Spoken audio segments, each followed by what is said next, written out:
Hello. Hi, everybody. Welcome to Pink Shade. This is Kimberly from A Date with Dateline. And I don't usually do, what do we call this? Mugshot Monday. Mugshot Monday. Thank you. I knew it had a catchy name. Totally forgot. Keisha is still here, though. So don't panic that Mary Payne is gone. You still have Keisha. So let's be real. She's the one that was always holding this show down. Hey, Mary Payne. I don't know why Mary Payne's even here. Like, we could do this without her any day of the week. And we love it whenever we get the opportunity to podcast together. It's yes. We're like, oh, yay. So I know Mama June is starting. So we better you better bring me on to the Libra Lounge to talk about Mama June. I think they would kill me if I did not have you come on. I mean, they love when we do that final recap of the season. They're like, oh gosh, we love you guys. We love you guys. I'm like, okay. It's so much fun. It's so much fun. And it looks like it's going to be an even bigger hot mess of a season. I don't know how that's possible, but it's June and crew. June. Yeah. It's like the bar just keeps getting lower and lower. And lower. Yeah. Yes, it does. Speaking of lower and lower, we're talking about Love After Lockup. And we're talking about season 6, episode 6, which is so weird, like a fresh and shiny new season. It's not episode 742. Yeah. That's what we're used to. Yeah. So this is Quit Playing Games. Okay. That's what it's called. I don't know who that's referring to. We'll figure it out as we go along. Well, at the very end, they are playing games. Julius and one of the Alexis. A girls. Yeah, but A number one. Mm-hmm. They're playing games. And then we see a lot of other game playing, throughout the episode with these fools. So also, there's a sister named Caddy and a sister named I can't Nausea. Get over it. Caddy, wait, what? Nausea. I don't get the nausea part, but the Caddy part, it reminds me of Mean Girls. Yeah. Yeah. But the nausea part, where does that come from? One of the girls is named Nausea, which sounds like nausea, like when you're nauseated. And I was like, is that real? Did the parents not think about that? I think where I'm from, there's so many nauseas around here. That you don't even think it's no, that's why I was like, well, what's with the nausea? Like, I'm so used to I've known a lot of nauseas and Nadias and all. So I didn't clock that at all until you just said it. I'm like, oh yeah, it does sound like that. I'm just used to it. That's a hot name down here. This is my daughter, Diarrheal, and this is my son, Vomiting. Vomitor. No, I love it. I'm obsessed. And the Caddy, it's perfect. I can't, because they're such catty bitches, so it's perfect. Yeah, they are. And then it kind of fits too, because Savannah worked at the golf course. Yes, a caddy. As like the bar girl, as like kind of a bartender caddy a little bit. Every time, and like it catches my attention every time the name is said. I'm like, is that really her name? Yeah, but caddy. It is. I mean, these are the same people who named their child Bradley and spelled it with no E. No E. It's so weird. No E. The parents just knew they were setting their children up for failure with those names. They knew they were going to do a shitty job as parents. So they're like, let's give them any fucking old name. Spell it any old kind of way. It's fine. They already have all the decks stacked against them. So let's just. They sure do. Yep. So first, we're going to talk about JK and Brooke. And bye, Felicia. I didn't know people still said bye, Felicia, but Brooke's bringing it back. She's trying to bring it back. She's a trying to bring trendsetter. it back. So she's all pissed because they didn't go see her kids, and everything has been all about JK since he got out of prison that day. Or the I think they're on day 2. Day 2? They're on day 1.5. What can the man have 48 hours to have it all be about him? Well, this is what these women. Girl, he looked like a whole snow cone. He looked like a snow cone. Delicious. Or like cotton candy. Like he was a sugar tooth. I was getting Taylor Swift Lover album vibes because I have to relate everything to Taylor Swift. Taylor Swift? Okay, got it. I didn't know that, but now I know that. Huge Swiftie. But yeah, she was being a total bitch. I'm like, you just met this guy. Why is it so important for your kids who are not his children, right, to see him on day right, 1.5? right. You know? And his grandma might die at any second, but you're mad that he wants to don't see care. her. Okay. The only thing I could give her she had every right to be mad about sitting out there in front of that RV because it was fucking hot. And you guys don't know what a summer in Texas is like unless you've experienced it. And it is brutal. So you said she could go sit in the car. I heard you say, why didn't she go sit in the air conditioning in the car? So she'd have something to complain about, probably. Yeah. So he's also now late for curfew. And if he's late for curfew, he could go back to prison. She doesn't care. Yeah. So she pulls over in the middle of like a field and kicks him out of the car. And I'm just like, what is she thinking? Also, it's so Jesus of her. She has a big cross tattoo on her neck and she's kicking people out of the car. Christian values. Yeah. Okay. Those are those good old Texas Christian values. But at that moment, he needed to say, I don't need to fuck with this person anymore. Mm-hmm. Because she doesn't give two shits about him going to. She is she's bad.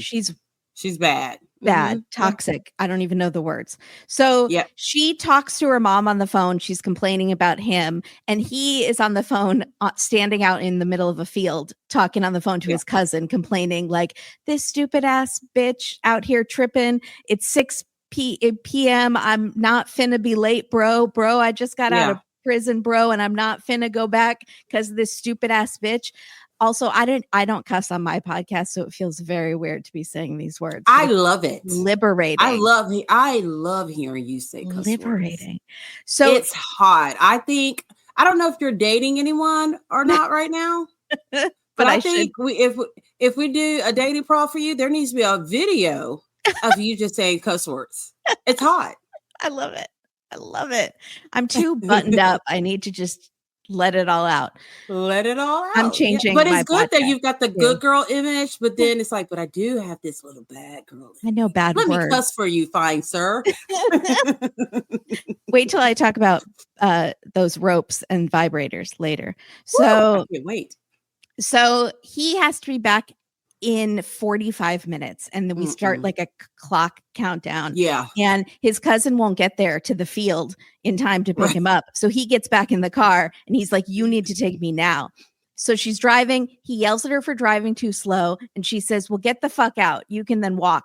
And she slows the car down. He snatches the keys from her and gets out of the car as it's still rolling to a stop. Running. Yeah. You know how pissed off you have to be at a person to jump out of a car that's still moving? Like you are big mad. Yeah. Because this is like you're being kidnapped and you're trying to escape. Jump out. Yeah, exactly. And I think in a way he kind of felt like that. Mm-hmm. Like this bitch is holding me hostage. Yeah, she's taking me to where I need to go, but very, very, very slowly. Yep. So he's like, I'm finna drive. I don't know if I use that right. He says finna. Constantly. And so he's like, I'm going to drive. They're screaming at each other on the side of the road. I was just hoping a big truck would come and just put everyone out of their misery. Yeah. You just hear a truck going by. So they're screaming at each other who's going to drive and bitch, F you, bitch, F you. And and the music is like counting down and it's 30 minutes now until curfew. And what's going to happen? No one cares. But the music is so dramatic. And so he says, get in the car. And she says, I am. And she goes towards the driver's side and he slams the door as she's about to get in it. Like could have taken off one of her fingers.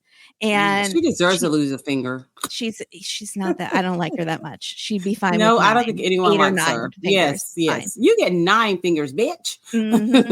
That's our new show is where we judge how many fingers someone is. A person should lose. Yeah. Yes. So she gets in and he's driving and she's like, you wonder why you go to prison. And now they're driving 15 minutes to curfew. They're still arguing. My anxiety's high. Yes. And it's all like, F you, shut up. I'm not going to let a man talk to me like that. You shut up. So she's like, I'm not going to let a man talk to me like that, but I will say the exact same thing back to him. I don't think that that's the first time Brooke has been called a stupid ass bitch by a man. Or told to shut up because she never told to shut the fuck up because she just keeps going on. Mm-hmm. And that country twang voice that she has. And granted, I'm from small town Texas, but I don't know if she's adding extra to it. Just something about it is super fucking annoying. And I agree, she needs to just shut the fuck up. Yeah, I do too. So they pull up to the mom's house and they're still arguing. Uh-oh. And as his mom pulls up, she hears him say, "Quit being a stupid bitch and get in the house." Yeah. And Mama Kathy is like, "Oh, I raised you better to talk. You don't talk to women like that."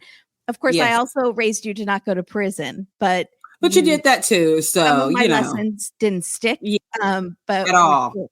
We're still trying. You're still a work in progress. So Kathy tries to mediate between these two crazy kids that are in love. And, he's mad because she almost made him late for curfew. And she's mad because he made a promise to her kids. And Kathy is fully on his side and is like, you shouldn't have made that promise to the kids. If I agree. He had to check in with his parole officer and go see the grandma and stuff. And JK tells on Brooke to his mom and is like, she was fine with me being late, Mom. And she was. Kathy's like, you were fine with him being late? Do you want him to go to prison? And she's like, I can't do this with you. So Brooke's like, I'm leaving because now you're ganging up on me. Yeah. And Kathy's like, I think you do need to. Bye, she Felicia. basically got kicked out. I wish the mom bye, had said Felicia. If Kathy had said bye, Felicia to her, I would have died. That would have been so funny. I would have tackled right there. I would have.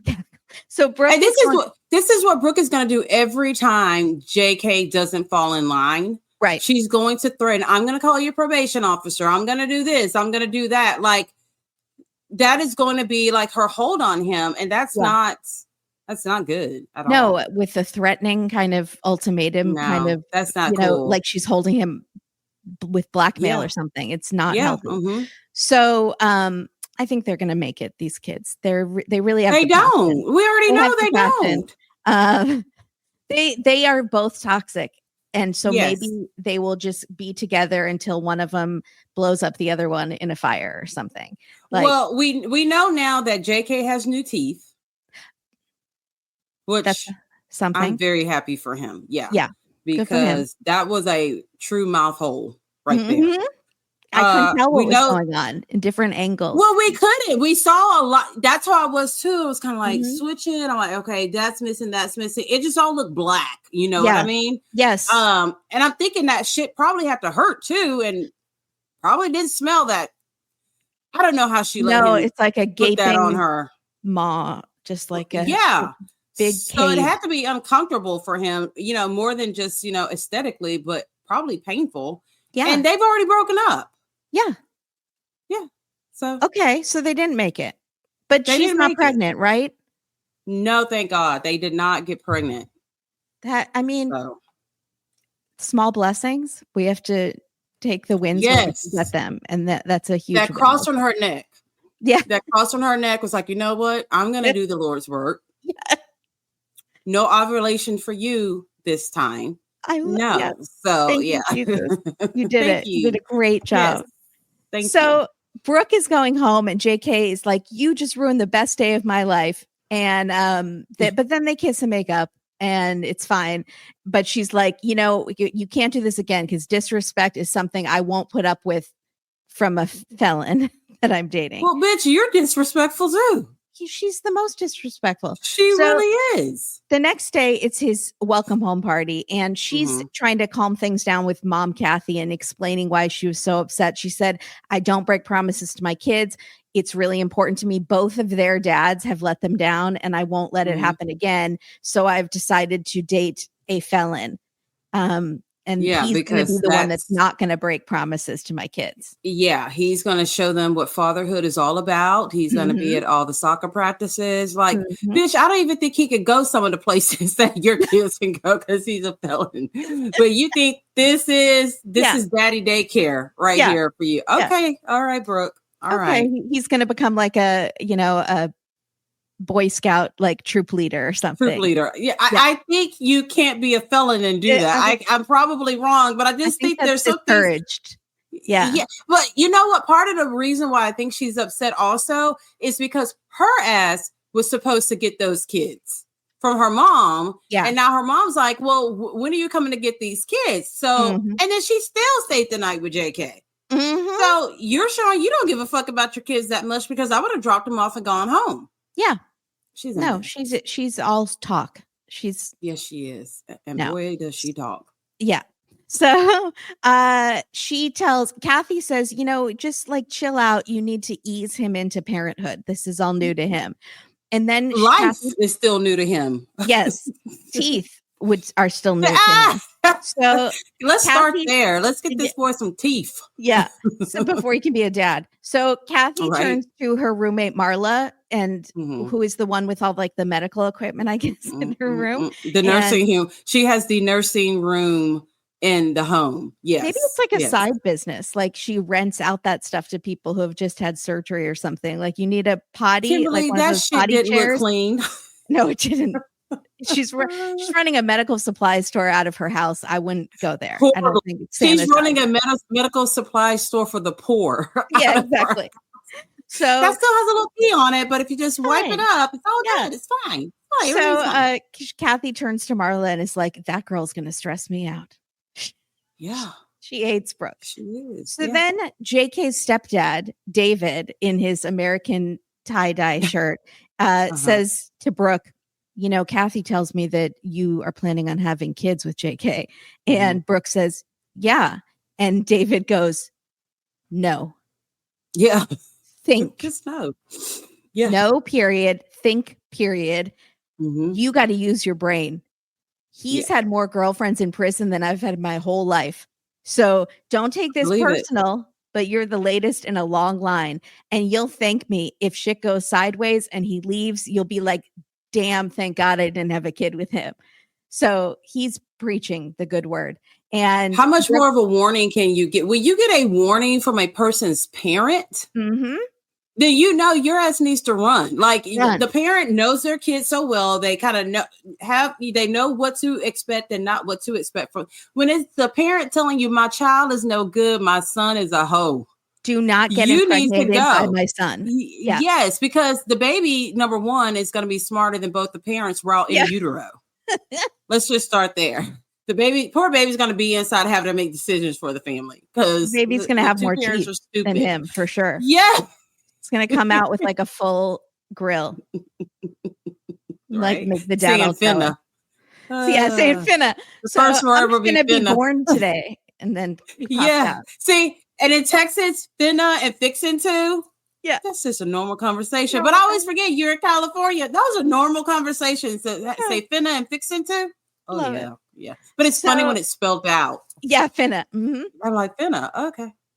So David's comments actually get Brooke thinking. She's like, maybe he does have this big roster and I'm the latest one. I only knew about Alex, but maybe there's other girls. So she goes to JK and asks to see his phone while he is talking to his cousin Coleman, who has face tattoos and dreads in a giant bun and the biggest gauges I've ever seen. All those things. Yes, he has a lot going on. Coleman. He did, but I will say he had very pretty blue eyes. He did. He did. He had and I bet he's probably really fucking cool and chilled. Yeah. He seemed so mellow and had great comic timing, actually, because Brooke comes and gets the phone and storms off, and he turns to JK and he's like, do you like being with this one? This one.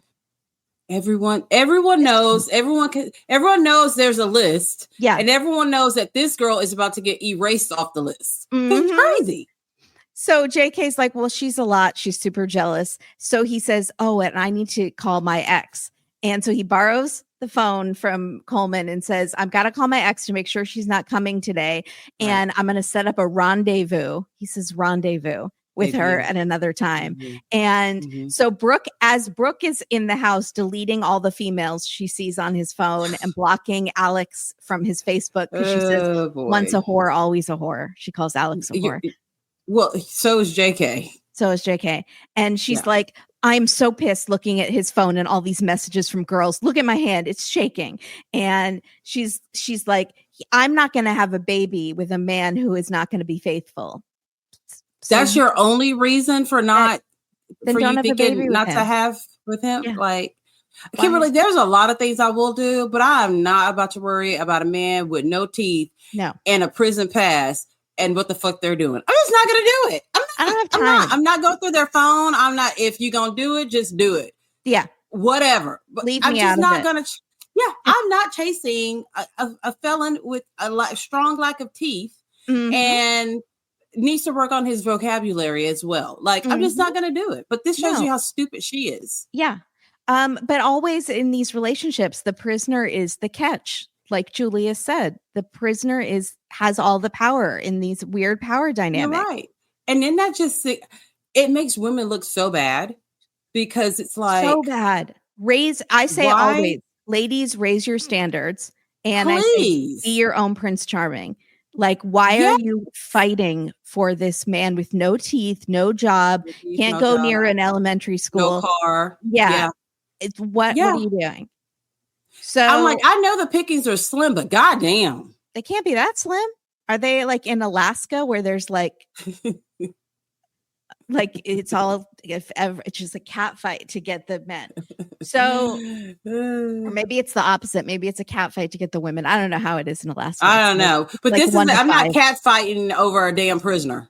Okay, so in my parents' retirement community, it is like 1 to 5 for men. There's like few men. So and we just that's how it is in a dating world. Yeah. That's her. Yeah. So we just heard there's 2 new widowers coming in. So everyone's going to be fighting for those men, like putting desserts by their door or asking them to play bridge with them. I don't know how you flirt at this age. Kimberly, you need to be filming that shit. I know. If that's not a reality TV show right there, I don't know what a reality TV show is. It's going to turn into the Villages. Do you know the Villages in Florida that that huge retirement community where like there's SUVs run rampant and everyone's swinging? That's what this is. That's Kimberly's parents' place. I'm so excited. We need to let Kimberly know. I just look out the window sometimes and just watch the old people and be like, what's going on? What's the drama? What's the tea? Who hates who? That is entertaining. Yeah. So JK calls Alex and says, I just want to reiterate, you can't show up today because I don't want any drama. And you know how my mom is. So he's like blaming the mom. So does Alex not know about Brooke? I don't think anyone has to. We really don't know because you have to remember that Kathy still talks to Alex. And then there's also Bonnie. Like we keep forgetting about Bonnie. I completely forgot about Bonnie. Who's Bonnie?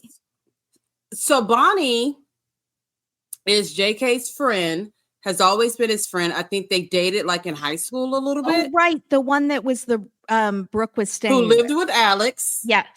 Oh, then yes. She lived with Alex first, but then she was spying on Alex for JK. Yeah. So then JK was like, hey, new girlfriend, I need for you to let my friend who resembles you and the new girl a little bit come live with you. So we forget about this whole dynamic with her too. And I think she's going to stir some shit up. She did say like, Brooke seems nice, but my loyalty was always to JK. So I'm not going to. Yeah, that's exactly what. Yeah. Forgot about her. Okay. So this show does not like stick with me. Like I can barely remember anyone's names. It's very hard for me. By the end of the season, I still have not learned their names. So okay, that's me into the 3rd episode. I'm like, Mary Payne, you know I don't know their names. By the 3rd episode, I've got it, but I'm like, Mary Payne, I don't know these people's names. Like, no. So he's like, don't come, drama. Maybe we can meet up tomorrow. And then he hangs up with her. Brooke comes out, gives him the phone back. He's still talking to Coleman now, the cousin. And Brooke comes out and she's like, there are all these girls in your DMs like, oh, you just say, I love you so much and we're going to have a baby. And that's why I did you 3 times in the first night, but I'm still talking to all these hoes.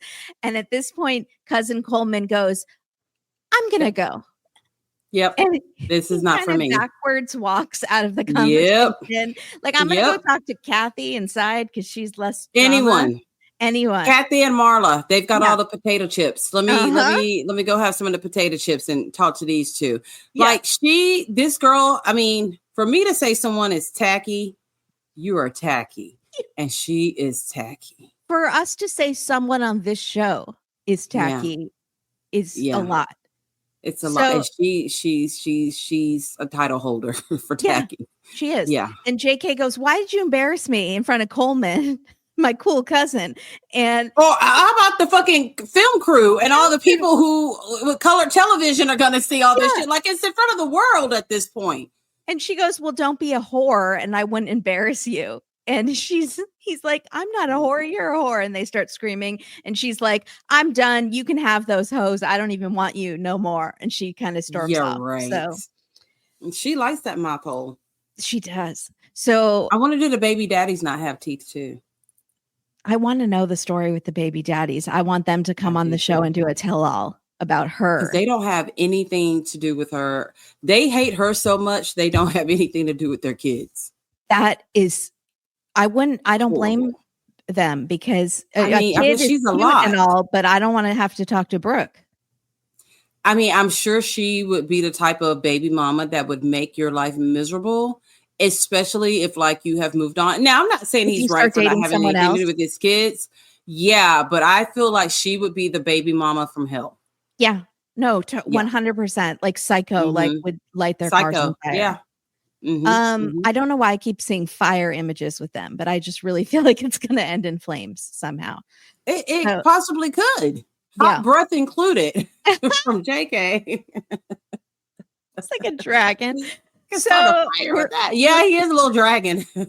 So okay, we're finally moving on. They were our longest couple. We're gonna power through the rest of these. Okay, all right. So we can do it. Courtney and Will, aka Colt from 90 Day Fiance. Someone said he looks like him. I can't see it. Yeah. Was that you that said that? No, it wasn't me, but I don't know if you noticed or not during his like talking head. Why were his lips so red? Also, his eyelids very red. Were too. Yes. What was going on? Like he hadn't slept or he was stoned. I don't know. He looks so vampire-like or something. Like he really did. Like he looked like a vampire in need of blood. Yeah. You know, it was weird. And I'm like, does anyone have like an IV infusion for an iron infusion for this dude? Because he's going downhill fast, but the lips were so striking. I need to go back. Maybe it's the lighting they have in the talking head. I don't know. They don't have a high budget on this show, but they could at least hire like a high school cosmetology student to come do their fucking makeup from when they need it, because he must definitely needed some concealer, and I don't know what they could have done for the lips. They were just really red. Wow. So he tells us the ring that he gave her was 10 grand, and that's more than he wanted to spend, but she's worth it. Why did you spend that much? Why did you say? Well, you know, how many men can get a fiance that's 4 hours fresh out of prison? That's priceless. Not that it. So how could you put a price tag on the ring that represents all this? You can't. There you go. Okay. So at the hotel, he asked her if she's going to rinse off, which just grossed me out. But also, thank God, because much like you, I cannot stand when they go at it when they still have prison all over them. I don't like. She needed to. I guess he put it nicely by saying rinse, because she needed a full sit down bath. Like, I want you to shower, then get in the bathtub, soak for a little bit. Yeah. Because you cannot tell me that the prison soap works as well as the soaps and body washes that we can purchase ourselves. And I could be wrong. But I need her to do like a Silkwood shower where they spray her with like a power washer and then like they all need that. Like douse her in, antibacterial gel. Yeah. Yeah. So she he gives her a choice of lingerie or pajamas to wear, and he's gonna order pizza because she wanted P&P pizza. So they fun night. What did you say? That could be a fun night. Pizza and penis. All right. I'll take the pizza any day, but by the time I eat the pizza, I don't want the penis. Yeah. I'm gonna be sleeping. I'm fucking full. Like, no poking around tonight. So they only have a couple hours because she has to get to the halfway house. But he's been thinking about this for a long time, and he has those shibari ropes for tying each other up and a vibrator, and he just can't wait to get jizz all over that room. He says, like, don't put a black light in here. Gross. And so she comes out of the shower. She goes straight for the pizza, which has pineapple on it, which is very controversial and super. Pineapples do not go on pizza. I agree. I'll be the one to say it. And I love pineapples. Yeah, but I don't like pineapple, even like in a really edible arrangement. I don't like pineapple, but it's one of my favorite fruits. I know. I know I'm missing out.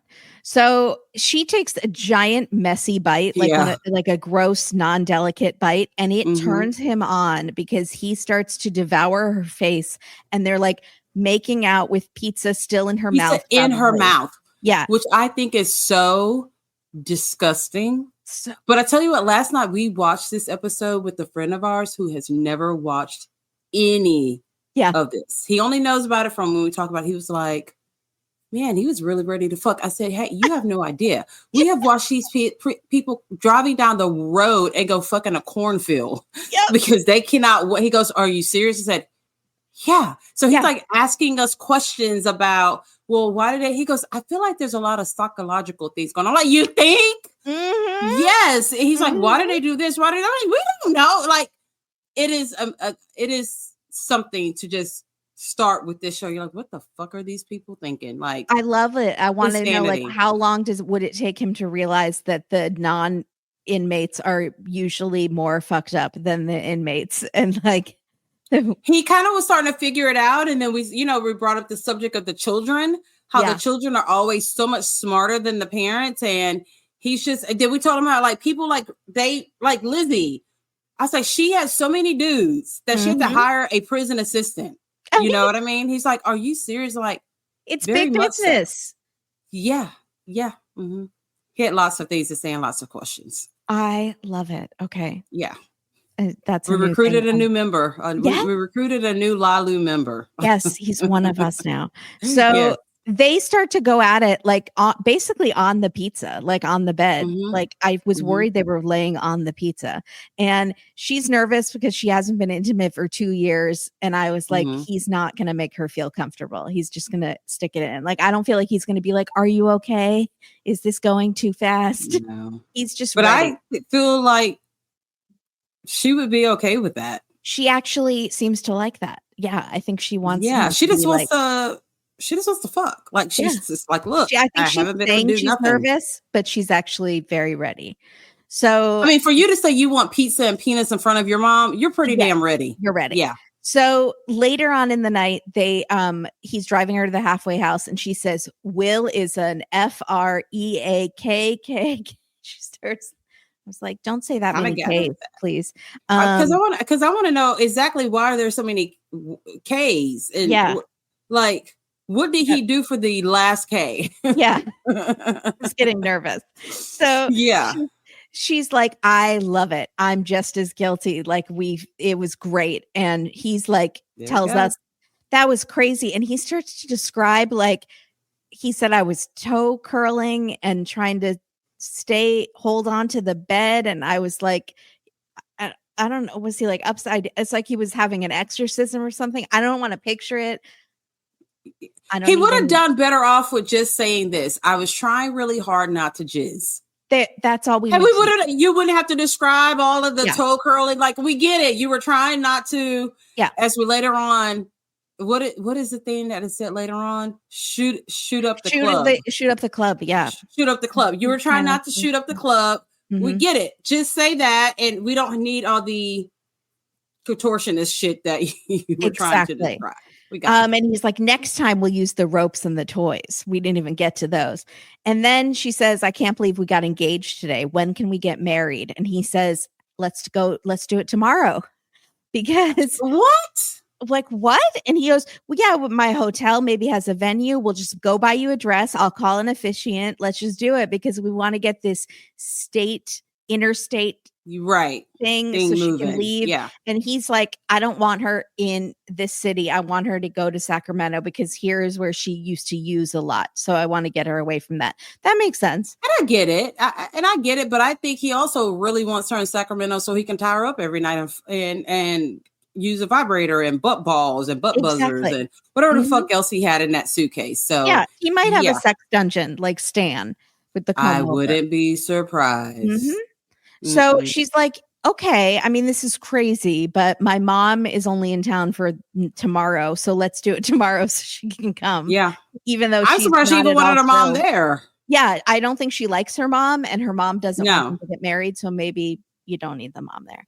So he picks her up and carries her to the halfway house like he's carrying her across the threshold. So romantic. So then we move on to Joey and Michael, whose names I get confused a lot because I think the one that was in prison looks more like a Joey. So you're right. He does. Right? Yeah. So Michael is 7 hours out of prison and thinks that Joey is making things too dramatic. So you're the prisoner. He Joey's nothing but drama. Which so Joey drives me insane. Like I've said it before, I'm like holding my breath throughout their whole scene because I'm like 5, 4, 3, 2, 1. Here comes the mental breakdown that Joey's gonna have. Like I'm just his anxiety is so high, his eyes are bulging, like he always looks like he's about to snot cry. And it's just like, can you just go ahead and do it so we can all just go, there it is. Woo-saw. He's having to break down because it's gonna happen. It's gonna happen. Well, he cried a little bit last week, but he didn't fully let it out. He's got a lot more crying in him. Ready to burst. Yeah.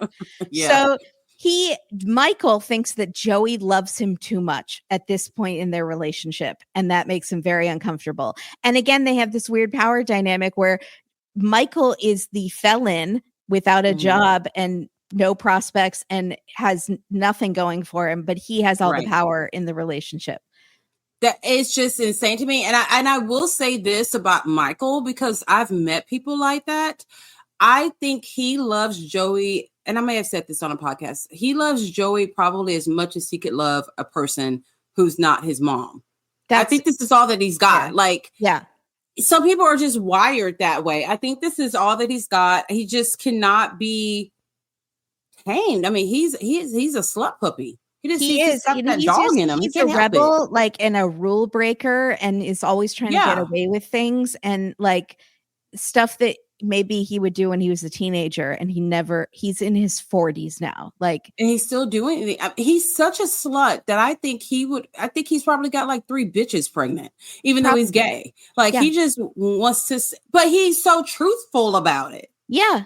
And he's kind of charming in a weird way. And you're like, he is kind of charming, and he can make you laugh and make you smile. He's that criminal that's he's such a fucking criminal. He's horrible in every way, but there's just something about him that I like. Yeah. There goes Michael. He's a charming bag of wieners. We call him bag of wieners on my show. I've never heard that term before. It is bag of wieners. It's because we don't cuss, so we got instead of saying bag of dicks, I think we started saying bag of wieners. But a teenager punk. Bag of dicks, though. God, my hair is driving me crazy. A teenager punk, that is doing cutting class. But again, he's in his 40s. So yeah, he's a teenager. He's cutting class to go fucking snort and fuck. Yeah, that's what he's doing. Yeah, because he just that man. Tell you something, he is something else. He's a teenage dirtbag. So he is worried about this. Joey likes him too much. He goes to sober living. He's driving by himself. He actually does go and check in on the whiteboard, and then he drives off. And he says, I feel really good and I don't want to use right now, but I don't know how long that feeling will last. And I know I'm going to go back in soon to prison. So I just want to live it up in the short time I have. Yeah. Yeah. Or you could just, he's got to get back to prison and teach that sex class that he needs to do. He doesn't care about messing up. He just doesn't. I think he thinks messing up is fun. I think he thinks getting caught is fun. I mean, he has peaked in prison. Yeah, he's probably very popular, and he probably sucks the warden's dick. Knowing Michael, I think he could charm the pants off of anyone. Yeah, I really do. And I think he loves the chaos. He's a chaos maker, and loves. He can't just have things calm. And so exactly, he says, "I do see marriage in my future." But to who? You do? To who? To Joey? Is that who he was talking about? I'm like, wait a minute. You just said it was full of drama. Yeah. You're going back to prison. But however, you see marriage and kids and a dog and a house with the white picket. that does not go together. Like you Michael. are not gonna. If you had that life for 5 minutes with the white picket fence, you would blow that up. He would blow that shit up. You would come home there that night. There'd be strippers on poles in there. There'd be fucking dogs like fucking dog drug dealers. He taught the dogs how to deal drugs and card games and condoms and lube all over the room. Like it would just be a fuck fest over there. And like he could not. He would try it. He'd last 2 days. 2 days. 2 days. Yeah. So he's like, I was in a monogamous relationship for years and I tried to make it work. My heart was ready, but my body still wanted to experiment. And that's sort of where he's at right now. He's like, my mind might be into Joey, but my heart, but like my body still wants to mess around. So he wants to see how much chemistry he has with Joey when they're sober. So Joey is in the hotel room making things romantic. And he says, I just have my undies and I'm going to brush my teeth. And that's as adventurous as I am. He doesn't have the ropes or the vibrators. I think that's what Michael kind of likes. I think they need to switch it up. Will and Michael need to be together. Yeah. Exactly. Yeah. So he says, I'm very submissive in sex and I, need to get out of my own head. Michael wishes I was more adventurous sexually. And Michael is saying, I think Joey's really fit. He looks really good. I'm looking forward to pleasing him because I like pleasing others. So apparently Michael is selfish in all aspects of his life except sex. Who knew? I mean, thank God he's got that. There's a good person deep down there inside it. This is what he offers the world. Good sex. That's all he's got. He's good at it. And he's willing to share it with everyone. Yeah. And he knows it. Like you have to know your worth. And he knows that that's where he thrives. Yeah. So they go down to the hotel indoor jacuzzi and they get in naked. Bear in mind, again, this is the hotel jacuzzi. Where that is, I wanted to throw up in my mouth so bad. Like, I'm not a hot tub kind of person because I just think everything just is, to me, everything is like simmering up. Like all the grossness is all simmering up and you're like sitting a human stew that you're sitting in. in. And I'm just, I don't get it. But to be in one at a hotel and you take your shorts off. And here's the thing. Well, he was like, here are my shorts. He's expecting for Michael to turn around and be like, ooh, I'm coming. Michael never stops just like slowly pulling off his clothes. Yeah. And he's got a tan all over his body except for his feet. I don't know if you noticed that. No, I didn't. It literally looked like this nice almond colored tan body and fucking milk on his feet. Like it looked like someone just put powder all over his feet. Yeah, I was like, so they must have a lot of outdoor time at the prison. At prison, I guess so. His shirt off, and then it has shoes on. I guess so, because his feet look like producer James's feet. I was like, those feet look familiar. At least the coloring does. You've got way more color than Michael or producer James. Sometimes I ask producer James, like, is there like blood flow? Because it looks so white, like his stomach's really white. Like, is there blood flow? He's like, Keisha. I'm like, I'm just saying, I'm sorry. My bad. I'm just making sure you're okay. Yeah, I just want to make sure you have circulation going. So that's my concern. Yeah. So they start going at it in the jacuzzi for literally 5 seconds before they stop, and they turn into this like old married couple that are like, this jacuzzi feels great on my joints. My muscles melting away. It's lovely. This hot water, and they're just sitting there like no sexy time. So no, which this is scary because sex was their big thing. Are they going to have chemistry when they're sober? So the next day we see them, they're lying in bed fully clothed. Not a good sign. Not a good sign. And Michael says, I have to go. I have to sign up for Medicaid. And Joey assumes he's going with him. And Michael's like, oh, you were going to come with? Oh, awkward. Like he feels like he has a babysitter. So he does. He needs one. He does. So Michael tells us they did not have a good night last night. He thought they were going to have sex, but he wasn't feeling it. And now he's questioning everything. And he says, I don't want to force it and I can't force it, but I'm a top, so it won't work if I'm not into it. So he leaves, and she says, Joey's caring too much about me. I'm not used to someone watching everything I do, except you were just in prison. So they are watching everything that you do.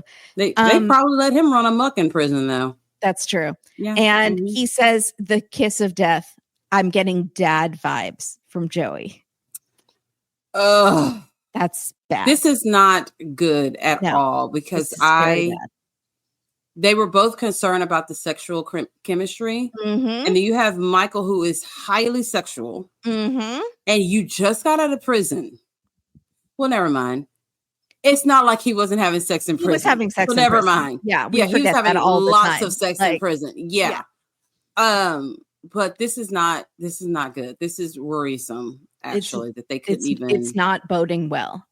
So Joey is leaving, and Michael's leaving. Joey's perspective is that they had a great night. He says, we laid together and we talked about how much we love each other, and sex would have been nice, but it was nice. It was amazing to just hold each other. Yeah. Michael's not that type of person who just wants to hold. No, he wants to hold a dick, but he doesn't just want to be held. Like he needs sex. Like that's just how he is. So this is bad. It's not good that their perspectives are so different about what happened the night before.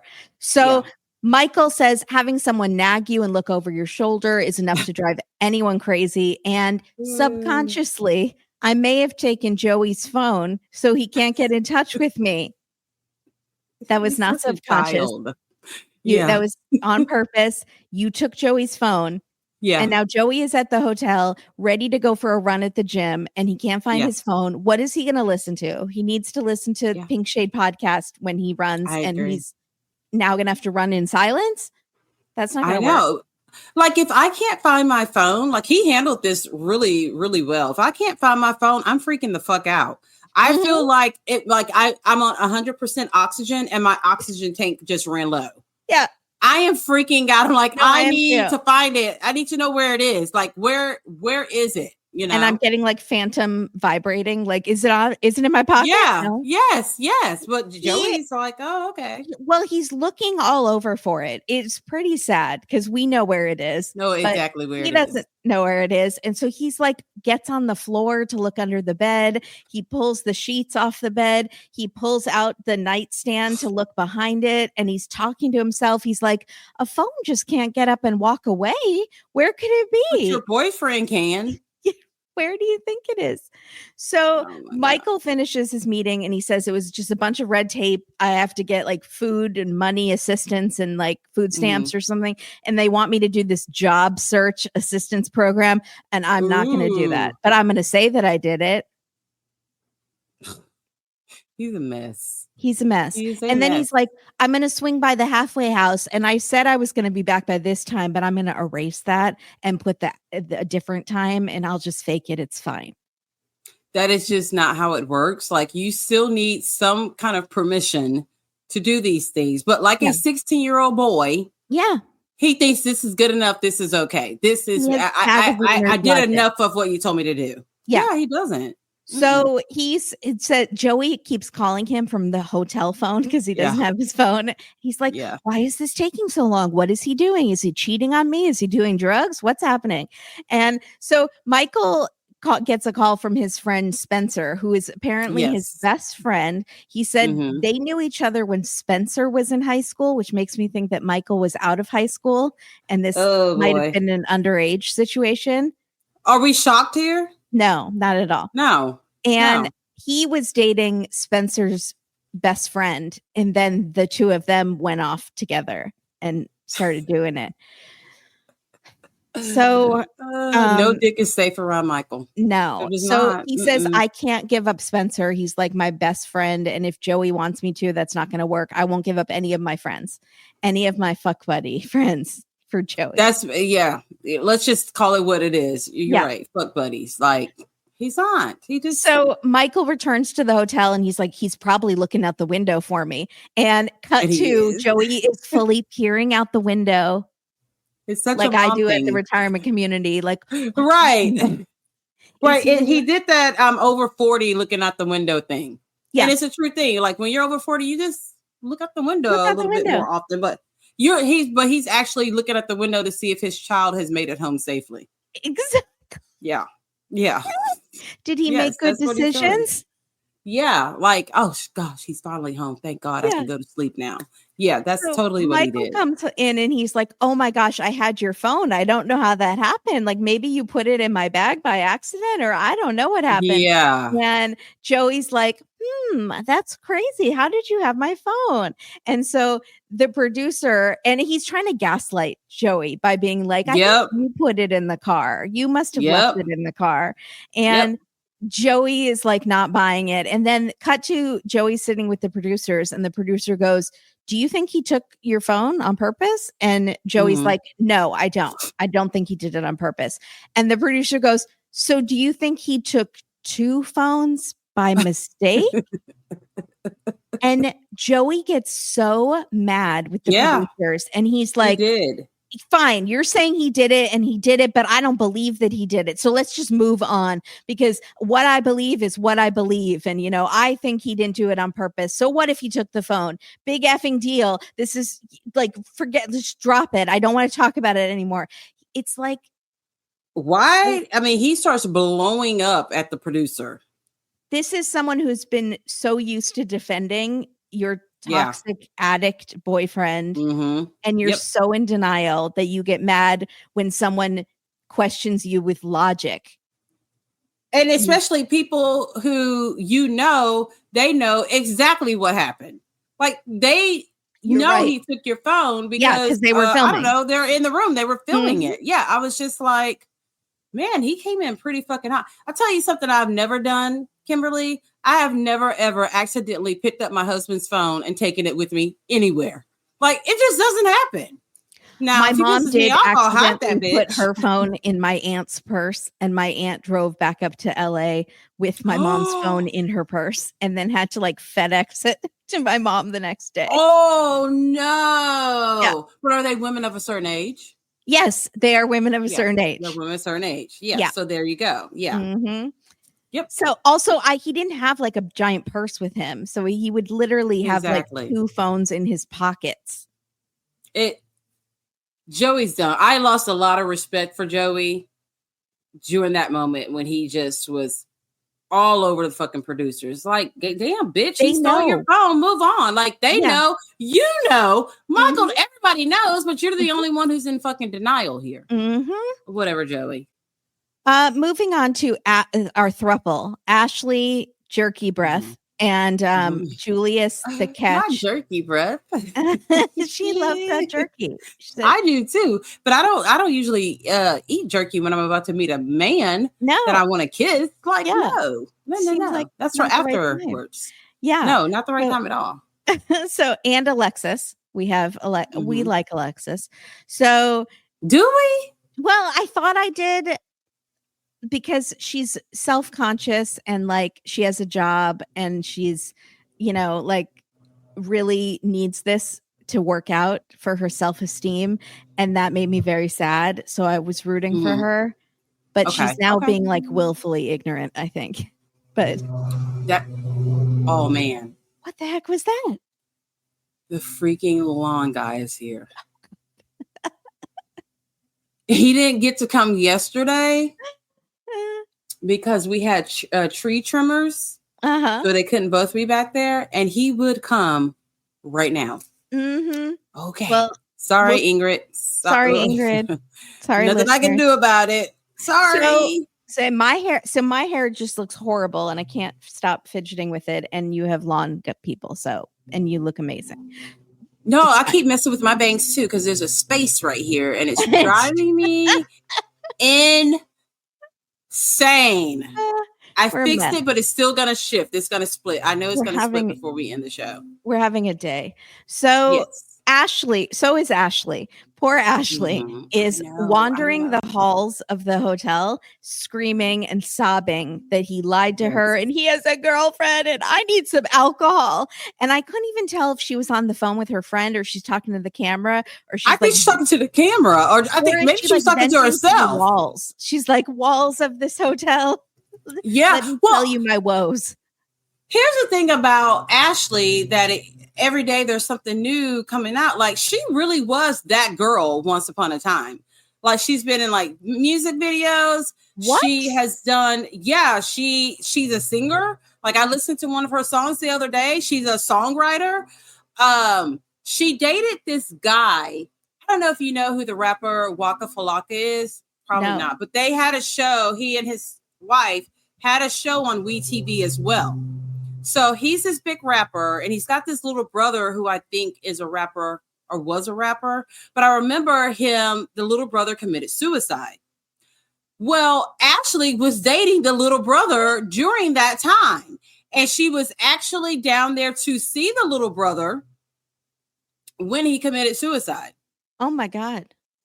Yeah. So I think she had just left. I think she had just visited with the boyfriend, and she left to like go to a baby shower, something with her family, and he committed suicide. It was like, I can remember it because it was a really big thing when he did do it. And it was a few years ago, but not like a long time ago. So she dated him.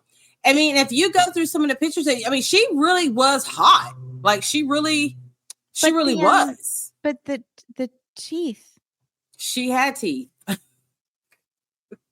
There was during her hot girl days, she had more teeth. Oh, she lost some of those. Yeah. So my friend who watched for the first time, he's like, she's missing a tooth. I said, you cannot be on this show without a missing tooth. Yeah. It's part of your contract. It is. Do you have a loose tooth or a tooth that's missing? We want you for this season. That's just how it goes. Well, she is like a weird shapeshifter, like Two-Faced. Like, she always looks different. She's a skinwalker. So, yeah. Like, so I could see that she looked like maybe a totally different person back then. She looked like a totally different person. She looks, but you can tell it's her. Yeah, I still don't understand. I was trying to describe this to my friend. I'm like, okay, we are at 5 episodes in. We've seen 10 faces of Ashley. Yeah. He's like, what do you mean? I'm like, well, just continue to watch. But at once upon a time, she was that girl. She was a hottie. Yeah. She was a total hottie. Yeah. Shocked. Okay. You're going to have to send me some proof of that. I will do. Okay. So Julius goes outside and says she got the wrong idea because I told her I was in love with her, and somehow she misconstrued that and thought that I was in love with her. Wait a minute. So if you tell someone you love them and they believe you, that person's fucked up. Psycho. Yeah. Okay, Julius. So did he say? Wasn't he the one that said misconstrued? Yeah. In a second. He goes, when I tried to tell her the truth, she didn't take it too well. And then they cut to her looking out the window, like Joey, but also like Fatal Attraction, like staring at me. Yes. And it most definitely had those Fatal Attraction vibes going on. Yeah. So Ashley is crying, saying, this is the most embarrassing thing that has ever happened to me. This is the most embarrassing thing that has ever happened to anyone ever, I think. It's pretty bad. Saying a lot on the show. You got his name tattooed on your boob. Yeah. Mm-hmm. And next to some kid's name. We think it's your kid. But you know what? Maybe that's just what she does with her chest tattoos. Yeah. She just puts things that have nothing to really do with her and says, I think I'll get that on my chest. It doesn't mean as much. That's what I did. Yeah. That little kid's name, that's someone else's kid's name. That she's I just like the name. I'm gonna put that kid's name on my chest. You know what? It says Julius because I love an orange Julius at the mall. So that's what I would say. She might as well get a picture of the orange juice next to the name so she don't look so fucking stupid to society. Exactly. Although we'll never erase from our minds the photo shoot where she was in lingerie on the bed when he stood her up on her birthday. With the denim cut off jeans. Jesus Christ. That was bad. So this is really embarrassing, Ashley. I'm not even going to sugarcoat it and try to make you feel better. This is very embarrassing. So he's telling the camera, we did have chemistry. She got my name tattooed on her. But mind you, I didn't tell her to get my name tattooed on her. I know y'all are going to misconstrue it. I ain't never been misconstrued or It's like a pageant. Miss Con, like convict, Scrooge, like Scrooge McDuck. What? So yeah. Miss Con Scrooge.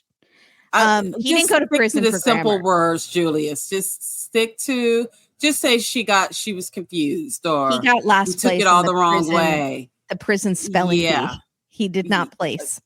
They didn't let him participate. No. In the spelling bee. They didn't want him to embarrass himself. Yeah, he's a participation ribbon only. Yeah, participation. So he says, I'm choosing Alexis because she supported me through this whole thing. Okay, but you went to see Ashley, and if she hadn't been so extra, you would have had sex with her. So now you're acting all noble, like you chose Alexis. Yeah. No, you're saying you chose Alexis while you're leaving a hotel, who you had to lie to Alexis about where you were going. She thinks you're somewhere with troll number 2, Tyler. But you're here with this girl, and all of a sudden now it's all coming back to you. You are a fool. He really is a fool. At that barbecue, his sister was like crying, saying Alexis is such a good partner to you, and we're such a blessing, and did so much for you. And then he goes to see Ashley. But now, you're choosing Alexis. Okay. So, and I don't think that's the only girl. I think that's the only girl that we will hear about on the show. But there's no way that those are the only 2. No. So meanwhile, Alexis is at home. She calls her friend Diamond and about her. She says, "Oh, our first night together was amazing." And Diamond says, "Did he shoot up the club?" Say what now? Did he do what? Did he shoot up the club? Because we are now associating mass shootings. Mass shootings are fun to play around with, the wordplay, and so we're using that as a metaphor for shoot sperm. Up the club. Yeah, sperm going in. I never heard that shit before in my life. No, never. But I haven't heard of a lot of things. So she says, I'm not going to let just anybody shoot up the club. And he tried to pull out, but I don't know.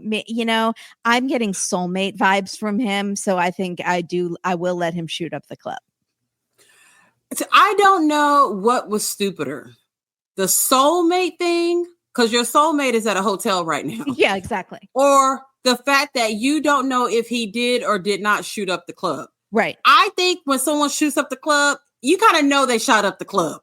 I would think that you knew, but they were in the shower, so maybe I think they did it more than just in the shower. I think that's the first time they did it. Yeah, you're right. Usually they do it a lot of times on this show.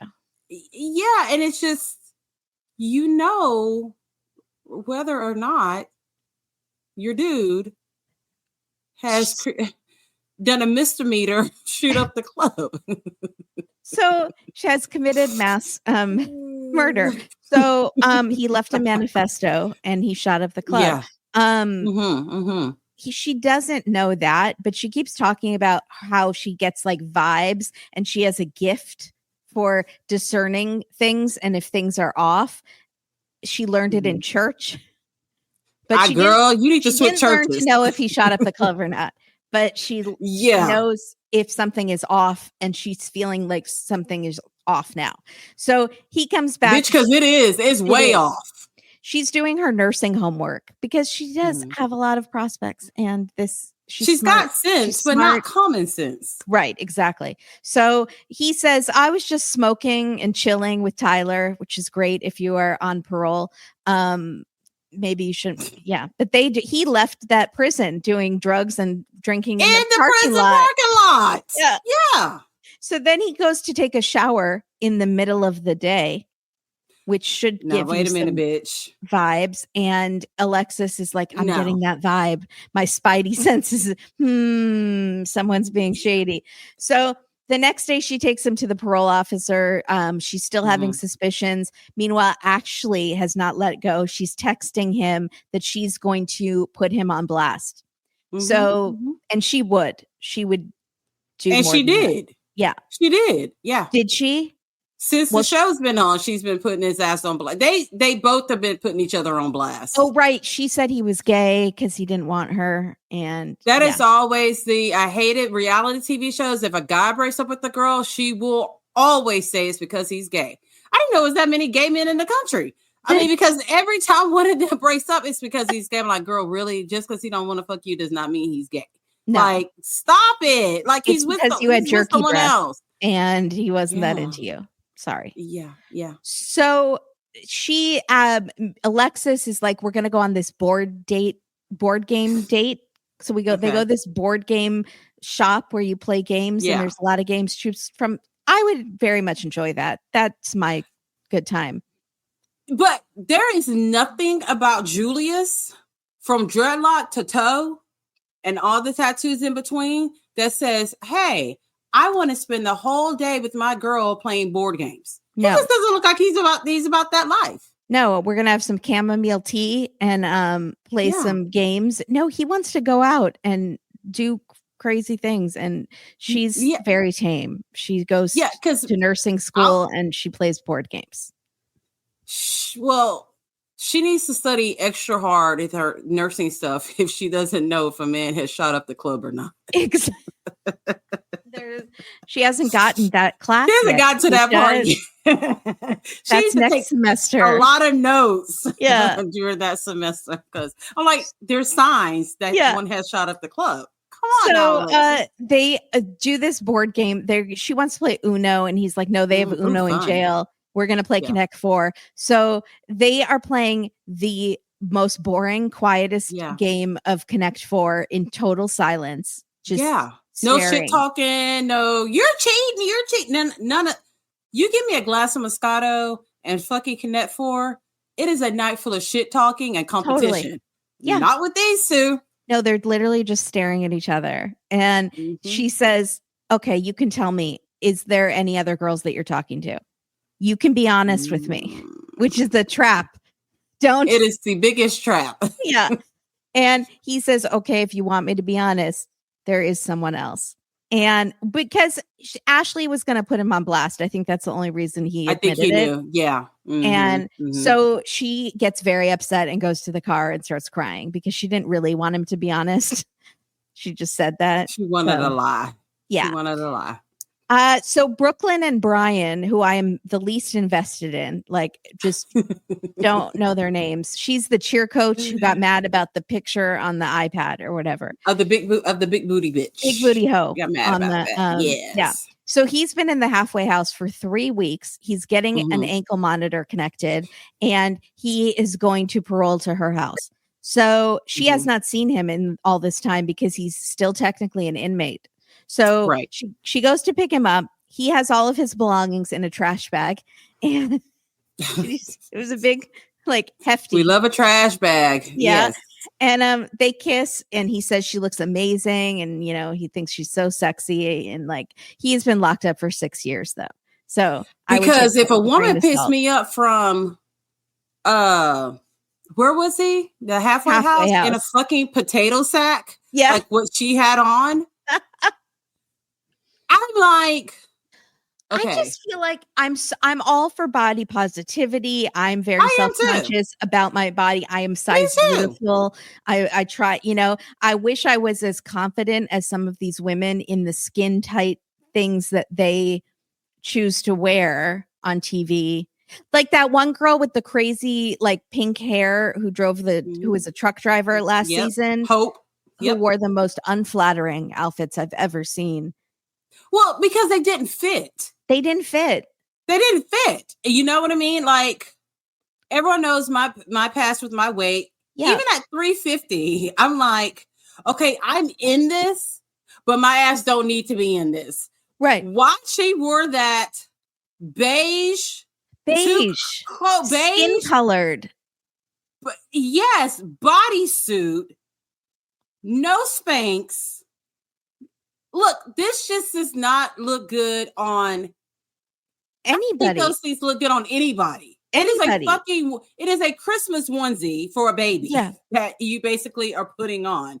Mm-hmm. And it's like you went to go pick up your man with a full film crew, and this is the only thing in your closet. You were like, I'm gonna wear this. Now she did well with the little vest, but that's where it stopped.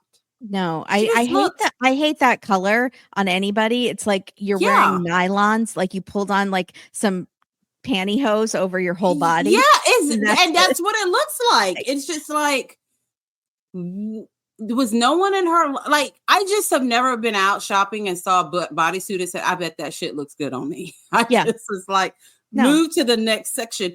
And it was unflattering on her.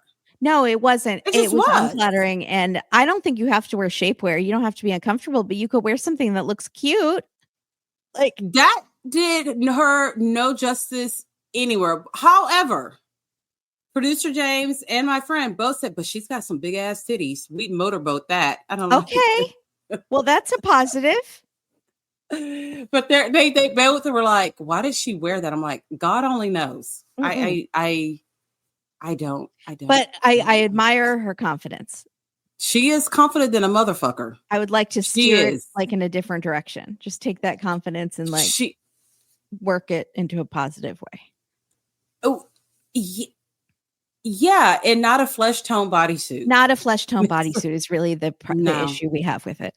So we learned that they met in high school in chemistry or forensics class. I didn't know they had forensics in high school, but I'm very jealous. That's fun. Well, I think, how old are you? I'm old, 40. We're the same age, 45. Okay. So I think they are in their what? 30? Yeah. So they may be, I think that's a newer thing. I think it's a newer thing because they didn't have that shit when I was in high school. No. So one day she knew she wanted him. One day she stopped her car in traffic. And he was walking and she made him get in the car. And he's like, she knew what she wanted and she went for it. And I thought, or she kidnapped you. I thought there was the least they did something in the car, but we find out that they've never had sex. No. It was like but this girl stalked him with candy, like a child, like full on, like, come here, little kid. I've got puppies and candies in the car to show you. And so then they do, I will say, have a good sense of humor. They seem to be teasing each other a lot. They do, laughing. It was very cute. And then they start like licking each other's hands to show each other what they're gonna do later. And I had to look away. I got so uncomfortable. Too much. No, like the human hand touches too many things. Yeah. For me to find them to be sexual enough, and he to just lick was in or the put halfway in my mouth. house. He has not showered since he's been in the halfway house with all those other dudes. Yeah, and then we saw her doing her hair, and I'm sure there was lots of pulling up. She had to touch lots of things to get that damn onesie on her body. Like, she had to powder and like put like body deodorant on because you can get really sweaty and something. Like and then you get chafed. Like, there's just a list of shit. So many things for her not to have worn that. We can talk about that all day. So they're licking each other's hands, and we learned that they've kissed before, but they never had sex. And she has very high hopes, but he hasn't had sex in 6 years. So you might want to lower the hopes like a tiny bit. I'm going to be like, go take a shower, get all that poison out, so we can have a longer time when we do the do. He is so ready to burst, metaphorically, that he looks down and she says, you need to fix that. And he pulls his shirt over his PP area because that was so funny. Yeah. So that's how ready to go he is. Licking that hand got him already. I mean, that licking her hand is what really did it for really. I don't want to lick my own hand unless I'm like licking cake, like cake icing off of it. And that's the only time I get really excited about hands and fingers, like cake or icing, Cheeto dust. Dorito dust. Yeah. Yes. So they go to her house, which seems very nice. And stop. No. I mean, it seemed like a nice neighborhood, and like it seemed nice. I'll give it that. But on the inside, no. We have a level 3 It was dirty. I didn't notice. Horribly dirty. The cabinets were dirty. They looked like they had like spider webs on them. The top of the refrigerator was dirty. That fucking white door that looked like a child had just kicked all over it, up and down with dirty shoes. Okay, it had blue marker on it. All of this. Her bedroom, her closet. It looked like she had stuffed so much shit in her closet that it broke the door open. There was hangers that were like on top of hangers with clothes. She had a plastic thing. I keep spitting. I don't know why. I'm so excited. This plastic fucking thing next to her bed that had every drugstore cold and flu medicine on it. Her headboard was chipped. Sorry. Is that Ralphie? Ralph? Look, before the show started, we were introducing our dogs. Sorry. Yeah. And Ralph was like, this is my moment here that I'm going to get me a dog show because I'm going to bust in on y'all's podcast. Not now. Today. Now you've ruined it, Ralphie. Sorry, Ingrid. Oh, man. So I totally missed all of this. I need to go back. Clearly, I was looking down and typing my notes, and I missed how gross her house is. I'm embarrassed. Well, it is borderline disgusting. Okay, You knew you were going to be on TV. I'm like, A&E does hoarders. TLC does hoarders. TV does not do. You're on the wrong network, bitch, because she needs someone to come in there and help her immediately. Yeah, well, we've seen her fashion sense, so I shouldn't be surprised. That house makeover, clothes makeover, wig makeover, because her wig is not that great. It ain't the worst, but it needed a little help. But yeah, she is a case file. Okay, so I'm gonna go back and look at I want to see the dirty door, especially. So they so right away they're talking babies. This was a surprise. Here we go again. So she literally gives him some tea that she got that will make her. It does something. He says it does something with her eggs. I don't know. She tried to explain it to me. He shouldn't be drinking it. Like that fertility tea is for the woman to drink. For the woman or the man? I didn't understand. It's for the woman. Yeah. But he's drinking it and it's apparently gross, but he drinks it because they're trying to have a baby right away. Okay. You do not need a baby right away. It's the last thing. Clean These your house chicks first. are acting like they're 51 years old and like their biological clock is just like banging at the door. These women are like in their late 20s, early 30s. Even if you have to wait, even like just wait a year, just 1 year to make sure he's not going back to prison. That's all. Yep. Just all, and that's all you get a job. Don't go back to prison. If you can do those in 1 year, we'll have a baby. We can talk about having a baby. Yeah. Then a year won't do that much to your eggs. It's fine. So the next morning, she says, we had such a great night. I was amazing. Again, she has the confidence. She says there's more greatness to come. And she tells the producers that they had sex about 5 times. And then I'm too tired. Like, I'll give you 2, maybe 3. Did he shoot up the club every time? I think she demanded. I think she wanted him locked and loaded to shoot up the club. Okay. Yeah. Yeah, but 5 times. Rounds. Shit, I'm tired. Like, I know. Jeez. So that's for the young I hate that expression, by the way.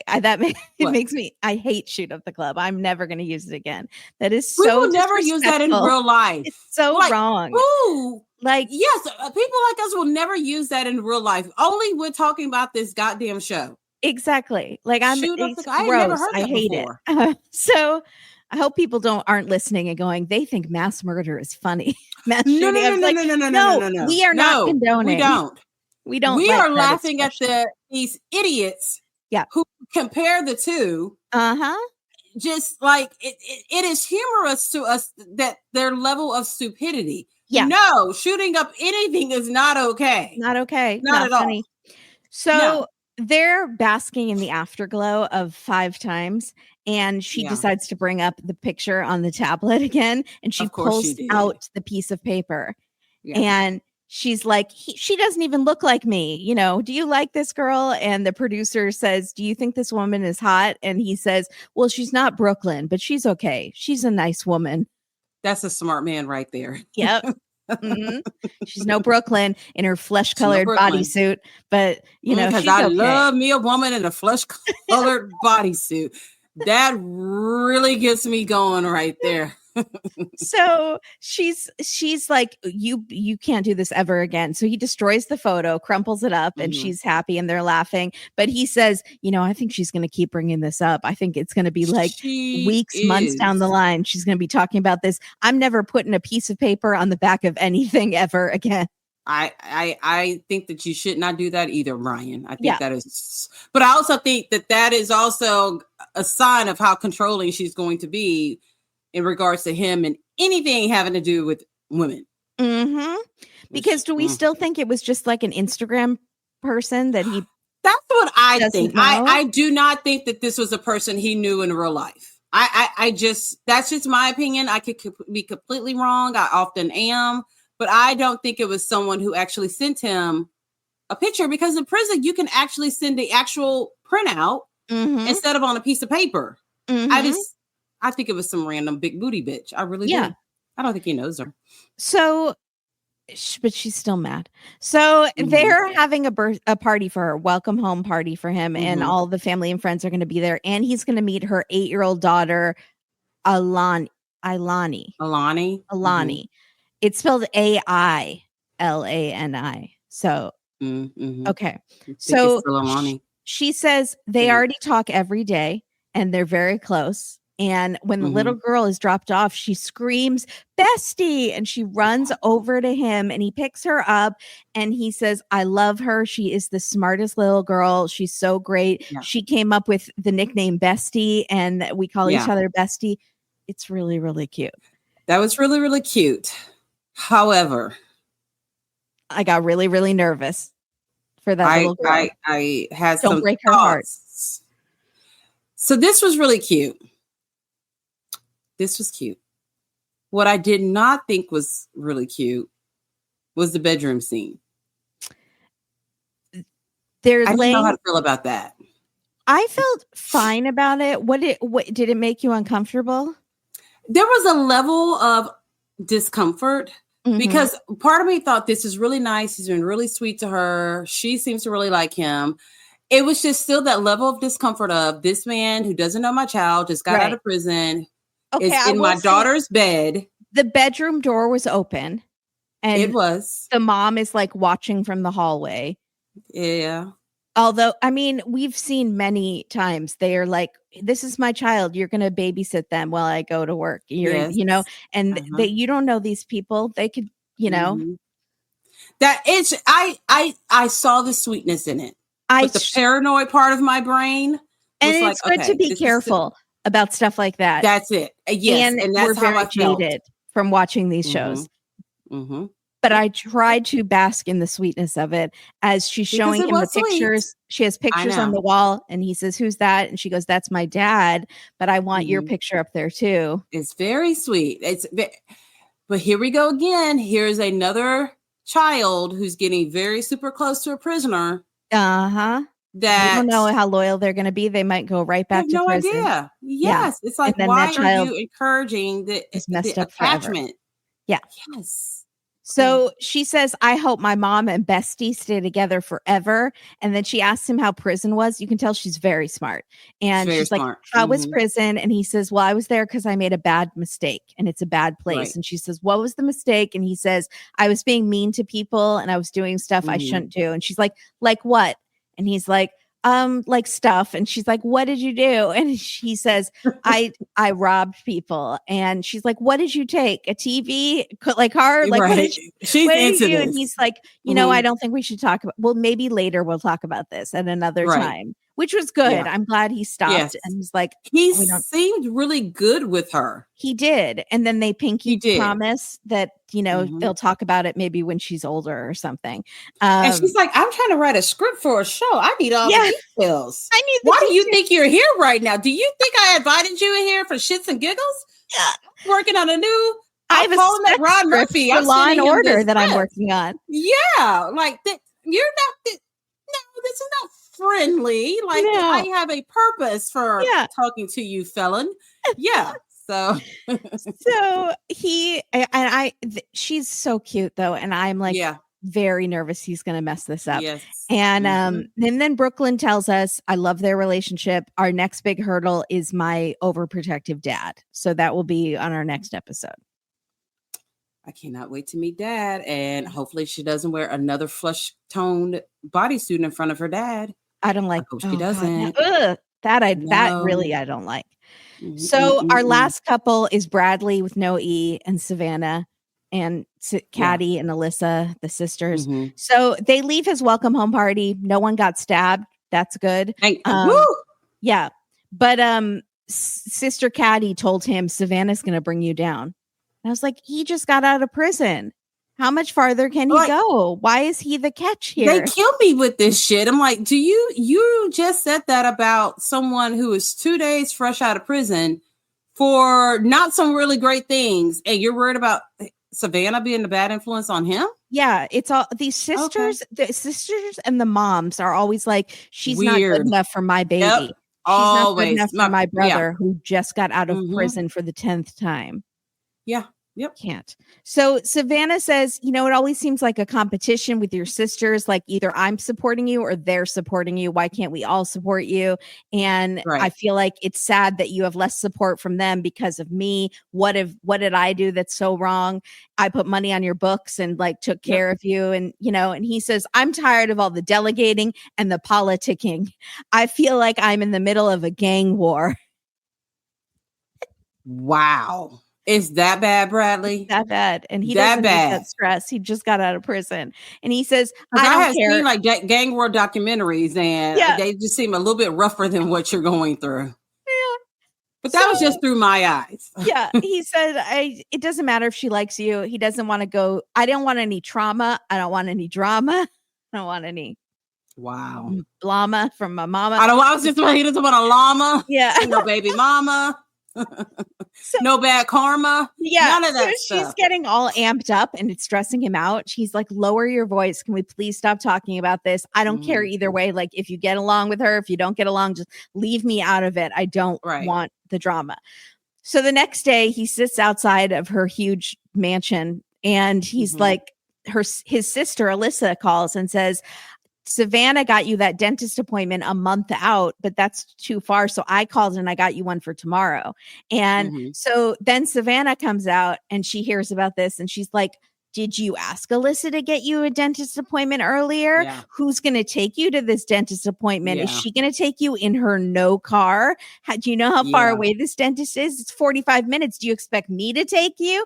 Like, she's so jealous that the sister got a better appointment for him. They're all jealous of their relationships with this guy. Yeah. And his man bun. Mm-hmm. I don't get it at all. But she totally went jealous. She went from jealous to nasty. Exactly. Yeah, with her no car. So she's like, he just expects us to do all this stuff for him and drop everything. And he's like, I have not had dental work for 3 years. So I'm sorry, but I need to go. It seems to me that you're getting annoyed because people didn't run their plans for me by you. Yep. And you're confusing support and control.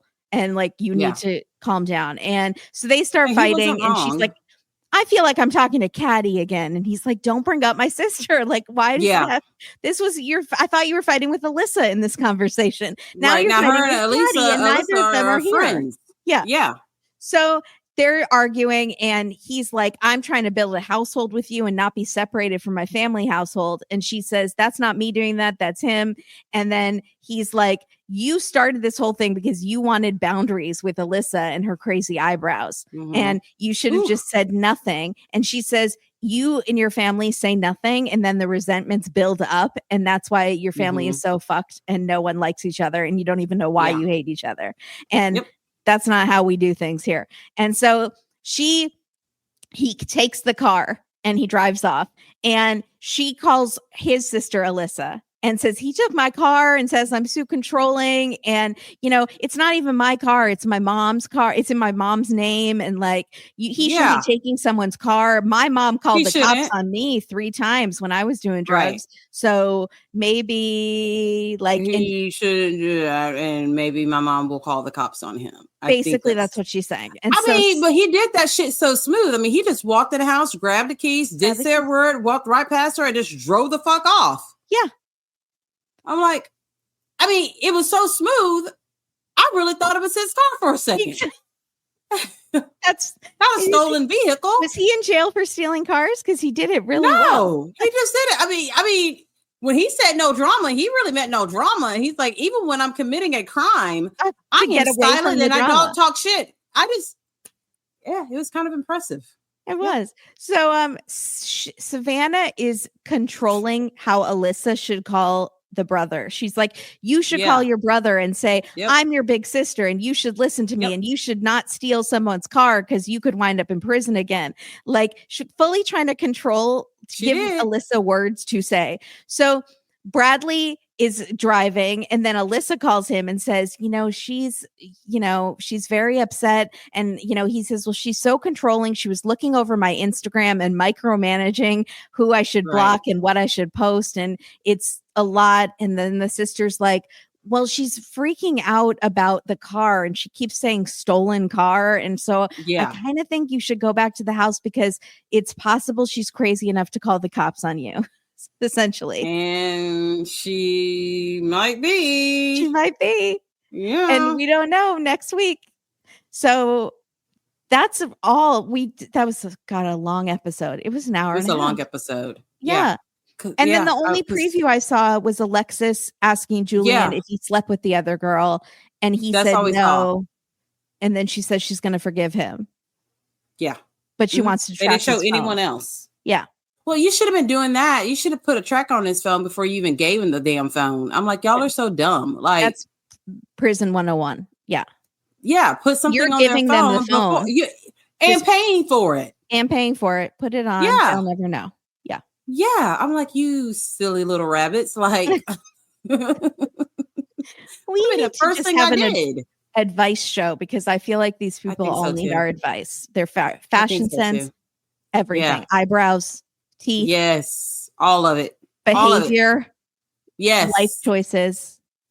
We will get them straight on track. Mm-hmm. Yes. Well, Keisha, I love talking to you. It was so much fun. I love talking to you. Always fun. What can we do to make sure Mary Payne just doesn't come back to the podcast and it's just us? Ooh. Let's get her sent to prison somehow. That's it right there. Frame her for a crime. Frame her. Yes. Mm-hmm. Yeah. And by the way, I'm only saying all this because she said, I'm going to listen and you better not say anything bad about me. That's the only reason I'm saying. She did. And then remember there was that one time we did a show. We kept talking about taking over. Yeah. And someone left a comment that says, Mary Payne, you need to watch out because Kimberly and Keisha are trying to take your show. Like, I clocked it. I noticed it. I didn't know if you noticed it. I'm like, wait, what? I'm like, do you not get our sense of humor at all? Why are you listening? Yeah. Yeah. Like, are you new here? Like, yeah.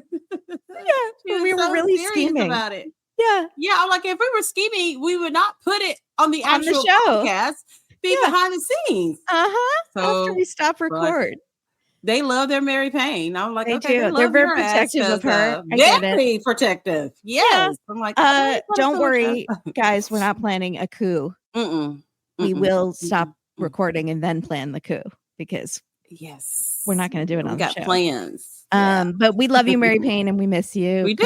Get back home. Yeah. Yes. And Keisha, anytime you want to talk about Mama June, I'm ready. We're doing it. It's tradition now. Yeah. Thank you, everybody. And Mary Payne will be back next week. And we'll see you later. And I'll keep watching this dumpster fire by myself. Oh, yeah. I'm hooked. Bye, everybody. Bye.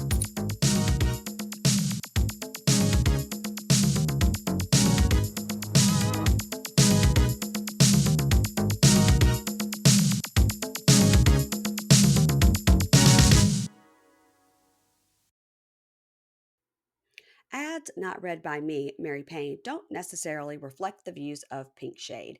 If you'd like to listen to ad free, you're going to go on over to Supercast or Patreon, and you can find the links to Pink Shade Prime at pinkshadepodcast.com.